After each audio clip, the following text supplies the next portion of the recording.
الصلاة والسلام عليك يا النبي طه الهادي رسول الله حبيب الله رسول الله حبيب الله. Louange à Allah, le Seigneur de l'univers. La paix et la bénédiction soient sur notre, que la paix et la bénédiction soient sur notre prophète Mohammed sallallahu alayhi wa sallam, sur sa famille, sur ses compagnons et tous ceux qui les suivront jusqu'au jour de la rétribution. Craignez Allah, chers frères musulmans. Craignez Allah en public comme en cachette. Sachez que la crainte d'Allah est la meilleure provision pour la vie présente et la vie de l'au-delà. Allah le Très-Haut dit dans le Saint-Coran: وَتَذَوَّدُوا فَإِنَّ خَيْرَ الزَّادِ التَّقْوَى. Prenez la provision. Sachez que la meilleure provision est la crainte d'Allah subhanahu wa ta'ala. Chers frères musulmans, il y a une chose très étonnante. Il y a une chose très étonnante. Cette chose atteint le petit comme les grands. Cette chose, les riches et le pauvre se plaignent contre cela. Cette chose ne laisse pas un musulman et non musulman. Cette chose ne laisse pas le malfrat et le bienfaiteur. Cette chose nous montre que la vie de ces bâmons c'est une petite chose. Cette chose nous montre que l'être humain ne doit pas s'accrocher avec cette vie. Quelle est cette chose-là? Quelle est cette chose-là? Cette chose, c'est la maladie. Oui, c'est la maladie. La maladie ne laisse pas un petit ni un grand. La maladie ne laisse pas un riche ni un pauvre. La maladie ne laisse pas un musulman ni un non-musulman.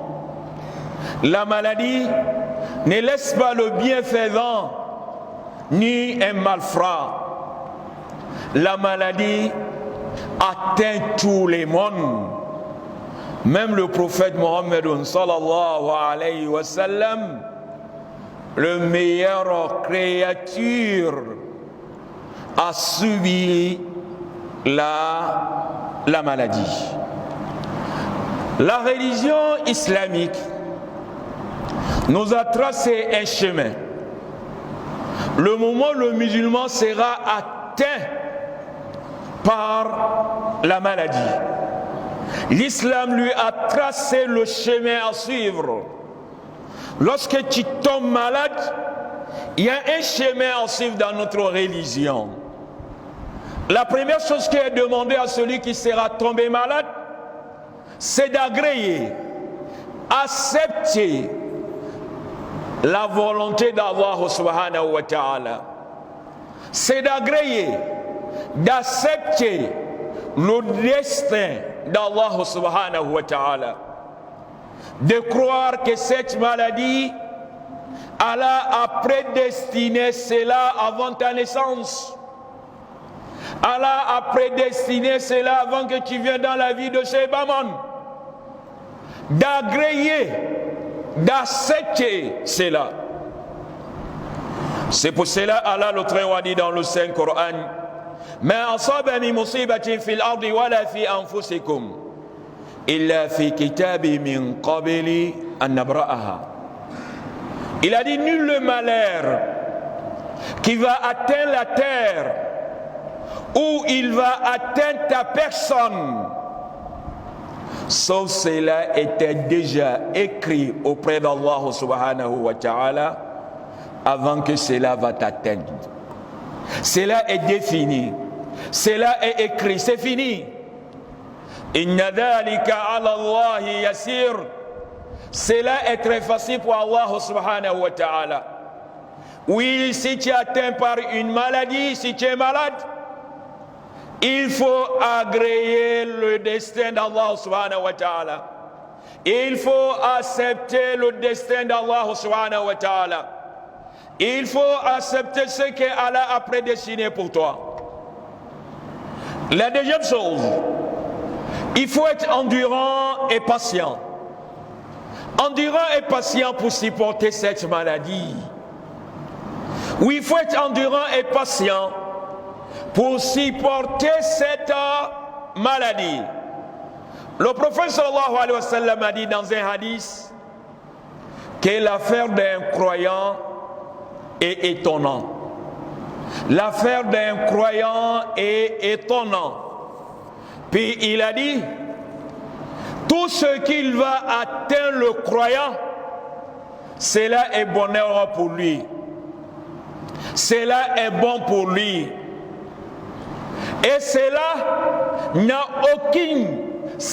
aucune personne peut le gagner, sauf le croyant.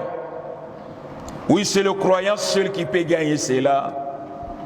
S'il a gagné le bonheur, il va remercier Allah subhanahu wa ta'ala, celui qui a donné le bonheur.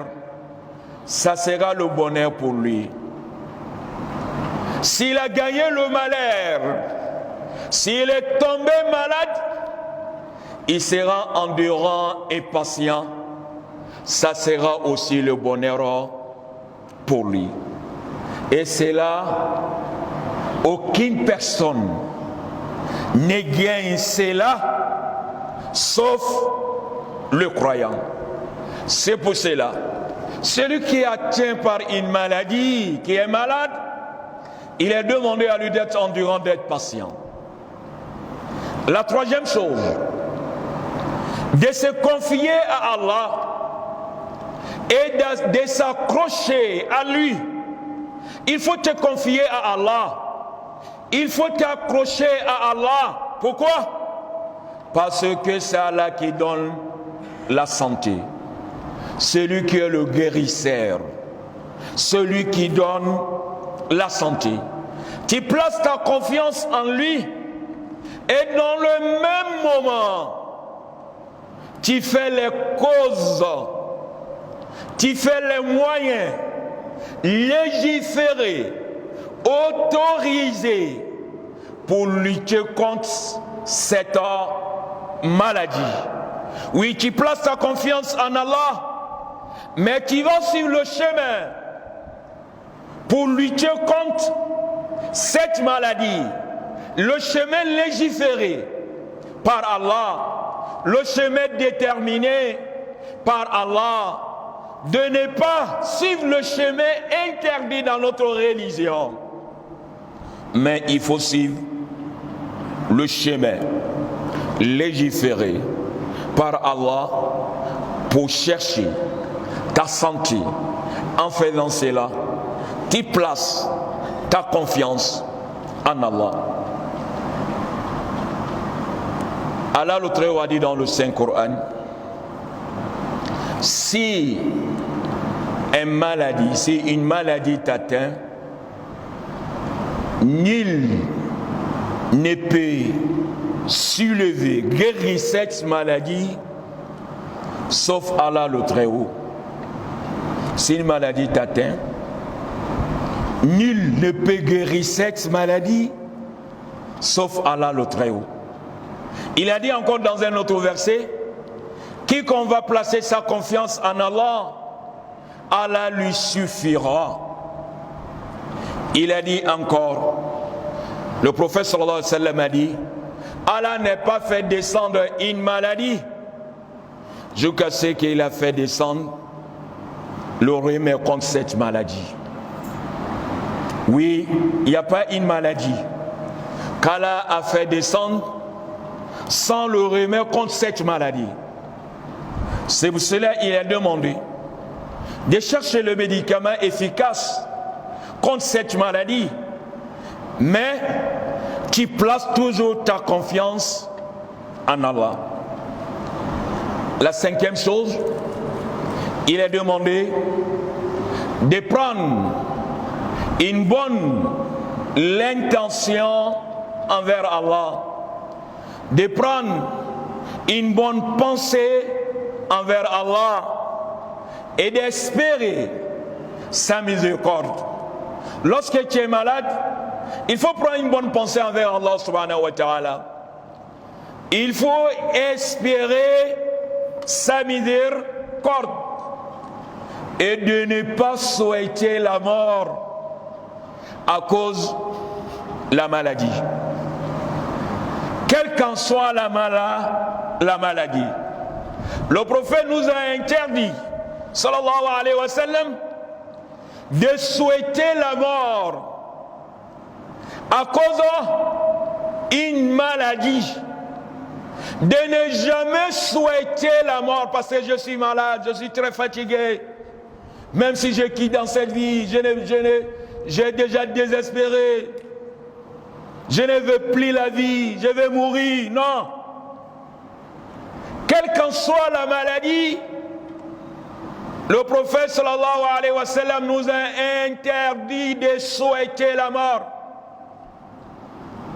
Il a dit, si cela est indispensable, si cela est obligatoire sur toi de faire, il a dit, il faut dire, Allah, prolonge-moi la vie, prolonge-moi la vie, si la vie est meilleure pour moi. Allah, donne-moi la mort si la mort est meilleure pour moi. Parce que toi, tu ne connais pas ce qui est meilleur pour toi. Il faut mettre cela dans la main d'Allah, le Très-Haut. Parmi les moyens, il est demandé à celui qui est malade de multiplier les invocations, d'implorer Allah subhanahu wa ta'ala. Regardez Ayyub alayhi salam, il était tombé malade, gravement malade. Ayyub a fait une invocation. Cette invocation se trouve dans le Saint-Coran. Rabbi anni massani ad-durru wa anta arhamur rahimin. Rabbi anni massani ad-durru wa anta arhamur rahimin. Voilà l'invocation d'Ayyub alayhi salam, Job alayhi salam. Lorsqu'il était malade, voilà l'invocation qu'il a dit. Rabbi anni massani ad-durru wa anta arhamur rahimin. Et le prophète Mohammed sallallahu alayhi wa sallam a enseigné l'un de ses compagnons qui s'appelle Ousmane bin Abi As. Il était malade. Cette maladie, il souffrait de cette maladie avant qu'il devienne musulman. Il a dit cela au prophète sallallahu alayhi wa sallam. Le prophète lui a dit, l'endroit qui lui fait du mal, de sa main sur ces lieux-là, de dire Bismillah, Bismillah 3 fois. Bismillah, Bismillah, Bismillah 3 fois. Après avoir dit Bismillah, Bismillah 3 fois, de dire A'udhu billahi wa qudratihi min sharri ma ajidu wa uhadhir. De lire cela 7 fois. A'udhu billahi wa qudratihi min sharri ma ajidu wa uhadhir. De lire cette invocation 7 fois. Le prophète a dit cela à Othman bin Abi As. Lorsqu'il a dit cette invocation, il était guéri. Oui, il est demandé à celui qui est atteint par une maladie de multiplier les invocations. Cher frère qui est atteint par une maladie, sache que la maladie, c'est un épreuve pour toi. pour examiner ta foi, pour examiner ton endurance et pour te faire remonter des degrés et pour effacer tes péchés. Il est demandé à toi d'être endurant et patient pour gagner ces avantages. Chers frères musulmans qui est atteint par une maladie, il faut regarder le prophète Mohammed sallallahu alayhi wa sallam. Il a été éprouvé par la maladie plusieurs fois dans sa vie. Plusieurs fois dans sa vie.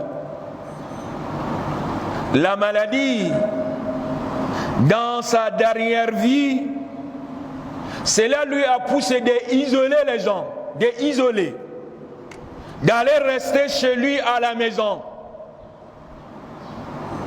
Cela lui a poussé de laisser la mosquée et ne dirige plus la prière. Il est tombé évanoui. Le prophète sallallahu alayhi wa sallam, il est tombé évanoui à cause de la maladie. La maladie est devenue intense jusqu'à ce que le prophète sallallahu alayhi wa sallam est décédé à cause de la maladie. Et le prophète, c'est le meilleur créature. Les épreuves qu'il a subies, aucune personne parmi nous qui peut le supporter. Aucune personne parmi nous qui peut le supporter. Mais le prophète était endurant et patient. C'est pour cela, celui qui est éprouvé par une maladie, nous lui demandons d'être endurant, d'être patient de ce qu'Allah a pris. La santé qu'Allah a diminuée, d'être endurant et patient sur cela, et de remercier Allah ce qu'il a laissé comme le bonheur pour toi. Oui, toi tu es malade, tu marches, tu fais le va-et-vient, mais il y a certains qui sont malades, ils se trouvent sur le lit, mais lui il peut faire le mouvement. Mais il y a certains qui sont malades, ils se trouvent sur le lit, mais ne peut pas faire le mouvement. Il y a certains qui sont malades, ils ne se trouvent, c'est comme la personne qui ne se trouve pas dans cette vie. Ils sont évanouis. Mais est-ce que toi tu es comme ça? Il faut remercier Allah subhanahu wa ta'ala.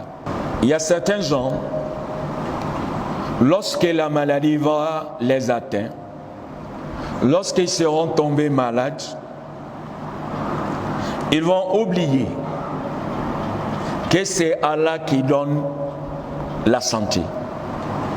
Ils vont oublier que c'est Allah qui donne la santé. Ils vont placer leur confiance sur les médicaments qu'ils vont prendre, sur les médicaments qu'ils vont consommer. Il va oublier que c'est Allah qui donne la santé. Il va placer sa confiance sur les médicaments qu'on lui donne. Il y a certains gens aussi, lorsqu'il tombe malade, il sera bouleversé. Il ne sait pas quoi faire. Il va chercher le remède dans tous les moyens. Certaines choses il va faire, au lieu que cela va guérir sa maladie, mais cela va aggraver. Parce que lorsqu'il est tombé malade, pour lui la vie est finie. Mais dans ta tête, la vie a un terme. Avec la maladie, sans la maladie, tu vas partir un jour. Avec la maladie et sans la maladie, tu vas partir un jour. Si la maladie vient, il faut être stable. Il faut être stable. De ne pas chercher le remède à gauche, à droite. Il fait tout, je veux la santé, je veux la santé. Sans se rassurer réellement, ce que je suis en train de faire, est-ce que cela c'est un remède contre ma maladie? Il ne cherche pas aussi à connaître la maladie qu'il est en train de souffrir. Il ne cherche pas à connaître. Telle personne elle avait telle, on a donné telle, il prend. Telle personne elle avait telle, on a donné telle, il prend. Telle personne elle avait telle, on a donné, il prend. Et la maladie sera aggravée. Mais le chemin meilleur pour un musulman, lorsque la maladie va t'atteindre, il faut garder tes sang-froid. Il faut garder tes sang-froid. Garde tes sang-froid. Mets dans ta tête que la maladie c'est un temps. La santé aussi c'est un temps. La vie aussi c'est un temps. Tout cela est déjà fait, tu ne peux jamais le changer. Garde ta sang-froid. Garde ta sang-froid. La maladie c'est un temps. La santé c'est un temps. La vie c'est un temps. La mort aussi c'est un temps. Voilà la première chose. La deuxième chose, place ta confiance en Allah, que c'est Allah qui donne la santé. Et la troisième chose, il faut chercher le remède contre cette maladie. Et de ne pas placer ta confiance sur le remède que tu vas prendre. Ce n'est pas le remède qui donne la santé. C'est un moyen pour gagner la santé. C'est pour cela que tu vas trouver un docteur. Et spécialité de ce docteur-là, c'est telle pathologie, c'est telle maladie. Il a guéri 1000 de personnes dans cette maladie. Mais maladie va lui atteindre, il sera décédé.